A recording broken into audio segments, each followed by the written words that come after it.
अस्सलाम वालेकुम नाजरीन, मैं हूं इमरान वसीम। नाजरीन, आज की इस वीडियो में एक तो हम बात करेंगे जस्टिस काजी फाइज ईसा के खिलाफ जो हुकूमती रेफरेंस भिजवाया गया था और आपकी जानिब से सवालात पूछे गए थे कि उस रेफरेंस के मामले पर जो कार्रवाई है अदालती वो कहां तक पहुंची है, तो उसकी तफसील आपको बता देंगे।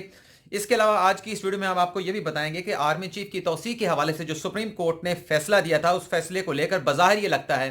कि वज़ीर आज़म इमरान खान की वफाकी काबीना में कहीं ना कहीं तकसीम जरूर मौजूद है। एक धड़ा जिसमें फवाद चौधरी शामिल हैं, वो कहते हैं कि सुप्रीम कोर्ट के इस फैसले के अंदर सुकम है, इसके अंदर गलतियां हैं, तो लिहाजा हुकूमत को इस फैसले के ऊपर नजर षानी करनी चाहिए। लेकिन दूसरा जो धड़ा है, जिन्हें हम हुकूमती कानूनी टीम भी कहते हैं, जिनकी तारीफ वजीर आजम इमरान खान ने भी की थी, उनका यह कहना है कि इस हवाले से अभी कोई फैसला नहीं किया गया कि जो सुप्रीम कोर्ट ने फैसला दिया है आर्मी चीफ की तौसीह के हवाले से, उस पर नजर षानी के हवाले से अभी तक कोई मामला ज़ेर गौर नहीं आए, ज़ेर बहस नहीं आए। तो नाज़रीन, आज की इस वीडियो में इन दोनों मौज़ूआत की हम तफसील आपको बताएंगे, लेकिन इससे पहले हम आपको दो तीन छोटी छोटी खबरें हैं वो आपको बता देते हैं। एक तो यह है कि पाकिस्तान की तारीख के जदीद तरीन जो जंगी तैयारा है, उसने अपनी उड़ान भर ली है। उसकी जो पहली कामयाबी के साथ उसने अपनी उड़ान भरी है, और ये पाकिस्तान का जदीद तरीन जो जंगी तैयारा है, ये JF थंडर ब्लॉक 3, जिसे हम कह रहे थे कि पाकिस्तान ने ब्लॉक 3 बना लिया है JF थंडर 3 का, तो उसका जो पहला जो जहाज़ है उसने अपनी कामयाबी के साथ पहली परवाज़ जो है वो मुकम्मल की है। और इस रमा साल के आगाज़ में ये बाकायदा तौर पर अस्करी ज़राए की जानिब से कहा गया था कि पाकिस्तान ने JF थंडर के ब्लॉक 3 के ऊपर जो है वो काम शुरू कर दिया है, और बाकायदा तौर पर इस ब्लॉक के बनने के बाद पहले तैयारे ने अपनी कामयाबी के साथ परवाज़ की है, उड़ान भरी है, और इसे पाकिस्तान एयरफोर्स के जो दस्ता है जो फ़िज़ाइया का, उसमें भी शामिल कर लिया गया है। तो ये बड़ी अच्छी खबर है नाजरीन। आपको मालूम है कि ये जो नया JF थंडर है, 4th जनरेशन, ये जदीद तरीन जहाज़ होगा 4th जनरेशन का, और दुनिया के अंदर जो 4th जनरेशन के जितने भी जहाज़ हैं उनका हम पल्ला भी होगा और जदीद आलात और रिडार सिस्टम के साथ ये लेस होगा। और आपको नाज़रीन मालूम होगा कि फरवरी में जब अभिनंदन वाला वाक़या पेश आया था, तो उस वाक़े के अंदर जो तैयारा, इंडियन तैयारा गिराया गया था, अभिनंदन जिसमें सवार था, तो उसमें गिराने में JF थंडर तैयारे जो है वो उसके पीछे गए थे और भारतीय तैयारे को गिराया था। और इस वाक़े के बाद, इस कामयाबी के बाद जो कि पाकिस्तान एयरफोर्स को मिली थी, JF थंडर तैयारों की मार्केट में बहुत ज़्यादा इजाफा हुआ था। लेकिन अब चूंकि नया जदीद तरीन 4th जनरेशन जहाज JF थंडर भी अब मार्केट में आ जाएगा, तो इससे JF थंडर की जो मार्केट है उसमें मजीद भी इजाफा होगा, उसकी मांग में मजीद भी इजाफा होगा। इसके अलावा वज़ीर आज़म इमरान खान सऊदी अरब के दौरे पर गए, वापस आ गए। बड़ा एक आप कह सकते हैं कठिन और मुश्किल तरीन ये एक दौरा था, इस हवाले से कि जो एक नया ब्लॉक बनाने के हवाले से बात की जा रही थी। लेकिन बहरहाल एक कोशिश जो है वो इन नामसाइद हालात के अंदर, जब पाकिस्तान को खुद बड़े मसाइल का सामना है, वज़ीर आज़म इमरान खान इन कोशिशों में हैं कि उम्मत मुस्लिमा का एक नया ब्लॉक जो है बनाया जाए। लेकिन इसमें जो बातें सामने आ रही हैं, जो सुनने की बातें सामने आ रही हैं, जो लोगों की जानिब से इज़हार किया जा रहा है कि मुत्तहिदा अरब अमारात को इस ब्लॉक में नहीं शामिल किया जा रहा, और आइंदा आने वाले दिनों में सऊदी अरब और जो UAE हैं वो अपना मुश्तरका वीज़ा जो है वो जारी करने के हवाले से काम कर रहे हैं। मसलन अगर आपने UAE में जाना है तो वही वीज़ा लेकर आप जो है उसी वीज़े के ज़रिए सऊदी अरब भी जा सकेंगे। तो एक दो ममालिक के दरमियान इतनी कोऑर्डिनेशन मौजूद है, इतने ताल्लुकात मौजूद हैं, तो एक जब आप 7 ममालिक का आप अगर कोई इंटरनेशनल फोरम बनाने जा रहे हैं, तो उसमें मुत्तहिदा अरब अमारात को शामिल ना करना,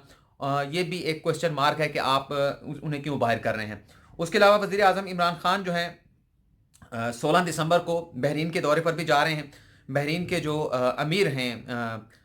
हमाद बिन ईसा अल खलीफा, उनकी जानिब से यह बाकायदा दावत दी गई है, और उनकी दावत पर ये जाएंगे। और ये दौरा भी पाकिस्तान और बहरीन के दरमियान जो दो तरफ़ा ताल्लुकात हैं, इसमें बड़ा अहम संग मील साबित होगा। और इस दौरे में जो कोशिश होगी वज़ीर आज़म इमरान खान की, गो के ये दावत जो दी गई है दौरे की जानिब से, ये बहरीन के अमीर की जानिब से दी गई है, लेकिन यहाँ पर कोशिश होगी वज़ीर आज़म इमरान खान की कि पाकिस्तान के अंदर जो लेबर फोर्स मौजूद है उनके लिए वहाँ पर ज़्यादा से ज़्यादा जो है वो मौक़े मुलाज़मतों के जो है वो पैदा कराए जाएँ, और पाकिस्तान और बहरीन के दरमियान जो ताल्लुकात हैं दो तरफ़ा, उन्हें मज़ीद जो है उसमें वसअत दी जाए। अब हम बात कर लेते हैं जस्टिस काजी फाइज ईसा के हवाले से। तो नाज़रीन, जो एक रेफरेंस हुकूमत ने दायर किया था जस्टिस काजी फाइज ईसा के खिलाफ, और उसके साथ साथ जस्टिस के आगा के खिलाफ, जो कि सिंध हाई कोर्ट के जज थे, ये रवां साल अप्रैल के एंड में ये रेफरेंस दायर किए गए थे। और इन पर जब अगला महीना जब मई का शुरू हुआ तो इस पर बाकायदा सुप्रीम जुडिशल काउंसिल में समाअत शुरू हुई। लेकिन जब ये समाअतें शुरू हुई और सुप्रीम जुडिशल काउंसिल की जानिब से शोकास नोटिस जारी कर दिए गए, तो शोकास नोटिस जारी होने के बाद जस्टिस काजी फाइज ईसा ने, जस्टिस के आगा नहीं, उनके खिलाफ भी हुकूमती रेफरेंस दायर किया गया था, जो कि सिंध हाई कोर्ट के जज हैं के आगा। लेकिन जस्टिस काजी फाइज ईसा ने सुप्रीम जुडिशल काउंसिल की कार्रवाई, आपको मालूम है कि सुप्रीम कोर्ट ऑफ पाकिस्तान में चैलेंज कर दी। उनकी जानिब से 7 अगस्त 2019 को सुप्रीम कोर्ट में दरख्वास्त दायर की गई कि सुप्रीम जुडिशल काउंसिल की जो कार्रवाई है वो, उसमें जो तरीकाकार है, जो लीगल प्रोसीजर है, वो अडॉप्ट नहीं किया गया, और जो रेफरेंस हुकूमत ने भिजवाया है, सदर मुमलिकत ने भिजवाया है, वो बदनीयती की बुनियाद के ऊपर है। लिहाजा इस्तदा ये की गई सुप्रीम कोर्ट से कि इस रेफरेंस को कालादम करार दिया जाए। अच्छा, तो ये जब दरखास्त जस्टिस काजी फाइज ईसा ने सुप्रीम जुडिशल काउंसिल के खिलाफ दायर की, यहां पर आपको एक वाज़ेह कर दूं नाज़रीन कि जो सुप्रीम जुडिशल काउंसिल है वो सुप्रीम कोर्ट के जजेस और हाई कोर्ट के जजेस पर मुश्तमिल एक बॉडी है, कॉन्स्टिट्यूशनल बॉडी है, जो जजेस का एहतसाब करती है। सुप्रीम कोर्ट उससे हटकर एक कॉन्स्टिट्यूशनल कोर्ट है। तो उस सुप्रीम जुडिशल काउंसिल की कार्रवाई के खिलाफ जस्टिस काजी फाइज ईसा ने सुप्रीम कोर्ट में दरख्वास्त दायर कर दी। उस पर पहली समाअत जो है वो हुई 17 सितंबर 2019 को, जिसमें पहली समाअत में ही जस्टिस काजी फाइज ईसा के जो वकील थे, उन्होंने जस्टिस सरदार तारिक मसूद और जस्टिस इजाज़त एहसन पर एतराज़ कर दिया कि ये जो 9 रुकनी ये जो बेंच बनाया गया है, इसमें इन 2 जज साहबान को नहीं होना चाहिए, 7 रुकनी बेंच था। तो इस एतराज़ के बाद वो बेंच तब्दील कर दिया गया, वो बेंच टूट गया, नया बेंच तश्कील दिया गया और 24 सितंबर 2019 को दूसरी समाअत हुई। और इस समाअत के रोज़ जस्टिस उमर अता बंदयाल, जिनकी सरबराही में 10 रुकनी फुल कोर्ट बनाई गई थी, उन्होंने जितने भी फरीकैन थे जिन्हें रिस्पोंडेंट बनाया था जस्टिस काजी फाइज ईसा ने अपनी दरख्वास्त में, उन्हें नोटिस जारी करके उनसे जवाब तलब कर लिया और बाकायदा तौर पर इसकी समाअत जो है फिर 8 अक्टूबर को मुकर्रर कर दी गई। लेकिन 8 अक्टूबर को भी कुछ जवाबात नहीं आ सके जिन रिस्पोंडेंट को नोटिस जारी किया था सुप्रीम कोर्ट की जानिब से। तो फिर 14 अक्टूबर से इस दरखास्तों के ऊपर जस्टिस काजी फाइज ईसा और जस्टिस काजी फाइज ईसा के हक में जिन लोगों ने दरखास्तें दायर की थी, उन पर समाअतें शुरू हो गई और अब तक तकरीबन 20 समाअतें हो चुकी हैं जस्टिस काजी फाइज ईसा की दरखास्त के ऊपर। और अभी तक जो दलाइल दिए जा रहे हैं इन 20 समाअतों में, वो सिर्फ जस्टिस काजी फाइज ईसा के वकील मुनीर मलिक की जानिब से या फिर दलाइल दिए गए हैं, या फिर जो जस्टिस काजी फाइज ईसा के दूसरे वकील थे बाबर सताब, जिन्होंने इनकम टैक्स के मामलात के ऊपर सुप्रीम कोर्ट में दलाइल दिए थे। तो ताहाल अभी तक जस्टिस काजी फाइज ईसा की जानिब से जिन्होंने ये दरख्वास्त दायर कर रखी है, उनकी जानिब से अभी दलाइल का जो सिलसिला है वो ख़त्म नहीं हुआ। उनकी जानिब से दलाइल का सिलसिला ख़त्म होगा तो फिर बाकी जो दरख्वास्त गुजार हैं जो सुप्रीम जुडिशल काउंसिल के खिलाफ और जस्टिस काजी फाइज ईसा के हक में सुप्रीम कोर्ट में आए हैं, जिनमें सिंध हाई कोर्ट बार है, जिनमें सुप्रीम कोर्ट बार एसोसिएशन है, पाकिस्तान बार काउंसिल है, बलोचिस्तान बार एसोसिएशन है, बलोचिस्तान बार काउंसिल है, और इसी तरह से और बहुत सारी बार काउंसिल जो है उन्होंने दरखास्तें दायर कर रखी हैं। तो इन पर समाअत होगी। तो लग नहीं रहा कि आइंदा आने वाले दिनों में ये मामला जो है जस्टिस काजी फाइज ईसा का किसी तरफ जो है वो लग पाएगा, क्योंकि जो जस्टिस उमर अता बंदयाल हैं, आपको मालूम है कि मौजूदा चीफ जस्टिस आसिफ सईद खोसा 20 दिसंबर को रिटायर्ड हो जाएंगे और आज 15 दिसंबर है। तो 5 दिन के बाद जब रिटायर्ड होंगे तो अगले चीफ जस्टिस होंगे जस्टिस गुलजार अहमद। तो उनकी रिटायरमेंट के बाद जो सुप्रीम जुडिशल काउंसिल की जो कंपोजिशन है, जिसमें इस वक्त जो हेड कर रहे हैं वो चीफ जस्टिस आसिफ सईद खोसा हैं, उनके साथ जस्टिस गुलजार अहमद हैं और जस्टिस मुशीर आलम है, और उनके साथ 2 हाई कोर्ट के चीफ जस्टिस शामिल हैं। तो जब चीफ जस्टिस आसिफ सईद खोसा रिटायर्ड हो जाएंगे तो उनके बाद सुप्रीम कोर्ट का जो जज सुप्रीम जुडिशल काउंसिल का हिस्सा बनेगा वो जस्टिस उमर अता बंदयाल होंगे। तो इस तरह से जो फुल कोर्ट इस वक्त समाअत कर रही है जस्टिस काजी फाइज ईसा की दरखास्त के ऊपर, वो बेंच जो है वो एक किस्म से टूट जाएगा। नया बेंच जो है वो ज़ाहिर सी बात है कि तश्कील देना पड़ेगा, और अगर वो बेंच 9 रुकनी ही तश्कील दिया जाता है, क्योंकि इस वक्त जो जस्टिस काजी फाइज ईसा की दरखास्तों पर समाअत कर रहा है वो 10 रुकनी है, उसमें अगर जस्टिस उमर अता बंदयाल को वो शामिल हो जाते हैं सुप्रीम जुडिशल काउंसिल में, तो बाकी जो 9 मेंबर्स हैं उनके ऊपर अगर मुश्तमिल बेंच बना दिया गया तो शायद ये मामला जो है वो दिसंबर जनवरी में कंक्लूड हो जाए और इसके ऊपर कोई फैसला आ जाए। लेकिन अगर जस्टिस गुलजार अहमद ने ओहदा संभालने के बाद इस मामले के ऊपर नया कोई बेंच तश्कील दे दिया, क्योंकि Umar Ata Bandial supreme judicial council में शामिल हो जाएंगे,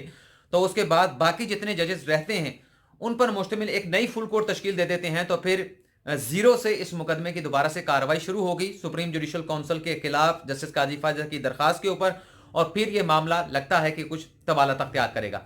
तो इतनी जल्दी कोई फैसला आता हुआ दिखाई नहीं दे रहा। उसके बाद अगर हम बात करें तो जो आर्मी चीफ की तौसीक के हवाले से सुप्रीम कोर्ट ने फैसला दिया था कि पार्लियामान जो है उनकी जानिब से हमें यकीन दहानी कराई गई है, हुकूमत की जानिब से हमें यकीन दहानी कराई गई है कि जो एक सुकम मौजूद है कि आर्मी चीफ की टर्म के हवाले से कि वो 3 साल की होगी, 4 साल की होगी, 1 साल की होगी, इस हवाले से 6 माह के अंदर जो है वो लेजिस्लेशन कर ली जाएगी। और इस दौरान जब तक ये लेजिस्लेशन जो है वो पार्लियामेंट से नहीं हो जाती, जनरल कमर जावेद बाजवा साहब जो हैं वो बतौर आर्मी चीफ अपनी जिम्मेदारियां सर अंजाम देते रहेंगे। ये फैसला आ गया 28 नवंबर को, और ये फैसला आने के बाद अब फवाद चौधरी की जानिब से ये कहा जा रहा है, आप भी सुन चुके होंगे कि इस फैसले के अंदर सुकून मौजूद है, और उसमें जो जस्टिफिकेशन दी जा रही है वो ये है कि एक तो इस फैसले के बाद ये जो डायरेक्शन जारी की गई हैं, सुप्रीम कोर्ट के पास अख्तियार नहीं है कि पार्लियामेंट को ये डायरेक्शन जारी कर सके कि मखसूस या किसी भी मौजू के ऊपर जो है वो लेजिस्लेशन कर सके। पार्लियामेंट एक आज़ाद खुद मुख्तार इदारा है, उसने क्या लेजिस्लेशन करनी है ये डिसाइड करना पार्लियामेंट का काम है। सुप्रीम कोर्ट इस हवाले से कोई डायरेक्शन जारी नहीं कर सकती। एक जो सोच है जो हमने मुख्तलिफ सोर्सेज से पूछा है, बल्कि बड़े ही करीबी फवाद चौधरी साहब के एक साथी हैं उनसे पूछा, उनकी जानिब से कहा गया कि ये अगर टर्म एक बार इसकी अगर डिटर्मिनेशन हो जाती है तो इसके फ्यूचर में आने वाले दिनों में 2 साल, 5 साल, 10 साल के बाद जो है वो बड़े जो है वो इसके रिपरकशंस होंगे। उन्होंने कहा कि जो पार्लियामेंटेरियन है उनकी जानिब से इसलिए टर्म का तयन नहीं किया गया क्योंकि ये अख्तियार वजीर आजम इमरान खान का है भी कितनी टर्म के लिए किसी को आर्मी चीफ, वजीर आजम इमरान खान का नहीं, वजीर आजम पाकिस्तान का है कि किसको कितनी मुद्दत के लिए आर्मी चीफ लगाना है। और अगर एक बार ये टर्म डिटर्मिन हो जाती है तो उसके बाद जो वजीर आजम का जो अख्तियार होगा, चाहे कोई भी वजीर आजम हो, तो उसका ये अख्तियार जो है वो सलब हो जाएगा, और वजीर आजम के पास आर्मी चीफ की अपॉइंटमेंट के हवाले से, टर्म के अख्तियार के हवाले से जो अख्तियार इस वक्त मौजूद है वो ख़त्म हो जाएगा। तो इस तरह से जो स्पेस है या जो अख्तियारात हैं वो सलब होंगे तो वजीर आजम इमरान खान के होंगे। तो इसलिए वो कह रहे हैं कि इसमें सुकून मौजूद है, और अगर हमने लेजिस्लेशन करनी भी है तो हमें अपोजिशन के पास भी जाना पड़ेगा, और जब अपोजिशन के पास जाएंगे तो हमें कुछ ना कुछ अपोजिशन से इस लेजिस्लेशन के सपोर्ट में अगर लेना है तो कुछ ना कुछ देना भी होगा। तो इनका मौक़िफ़ ये है। दूसरी तरफ से जब हमने बात की जो हुकूमत की, जिसे लीगल टीम कहते हैं, कि क्या ऐसा कोई फैसला कर लिया गया है कि इस फैसले के खिलाफ के नजर सानी सुप्रीम कोर्ट में दायर की जाएगी, तो जब उनसे मैंने ये क्वेश्चन पुट किया तो उनकी जानिब से कहा गया कि आपको कहीं ये फवाद चौधरी ने तो नहीं बताया कि हम नजर सानी दायर कर रहे हैं। मैंने कहा नहीं, जो खबरें चल रही हैं मैंने तो इस हवाले से आपसे पूछा है, सवाल किया है। तो लीगल टीम की जानिब से ये कहा गया कि देखें, इस तरह का अभी कोई मामला हमारे पास ज़ेरे गौर नहीं है, अभी तफसीली फैसला नहीं आया, और अब तक का जो भी फैसला है हम ये समझते हैं कि एक मुनासिब फैसला सुप्रीम कोर्ट ने दिया है, और सुप्रीम कोर्ट में हुकूमत के मौक़िफ़ की जीत हुई है। ताहाल जब तक फैसला नहीं आ जाता, हम कि कोई